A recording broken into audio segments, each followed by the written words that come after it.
বাবার ঋণ কখনোই আমি শোধ করতে পারবো না। বাবা সে একটা জিনিস, সে একটা বটগাছের মতন ছায়া।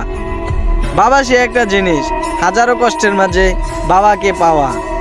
আমার বাবা বেঁচে আছে, এটাই আমি মনে করি ধন্য। আপনার বাবা বেঁচে আছে কিনা কমেন্ট বক্সে জানান।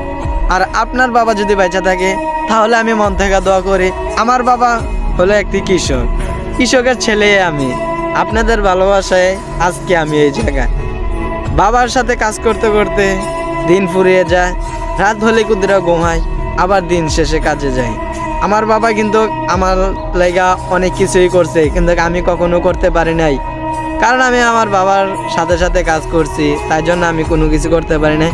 বাবারা যদি একদিন, আমার বাবা যদি কোনো একদিন দোয়া করে, তাহলে আমিও পাবো একদিন সফলতার দেখা। হ্যাঁ, আমার বাবা কখনো আমারকে ঠকাবে না, ওইটা আমি জানি।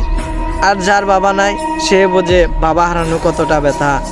বাবা, তোমাকে আমি অনেক মিস করি, কারণ তুমি অসুস্থ হয়ে আছো। বাবা, তুমি আবারও উঠে আসো না, তুমি ওই অসুস্থ খাটটার থেকে। আমি দোয়া করি আমার বাবা তাড়াতাড়ি সুস্থ হয়ে ওঠো। আই লাভ ইউ বাবা।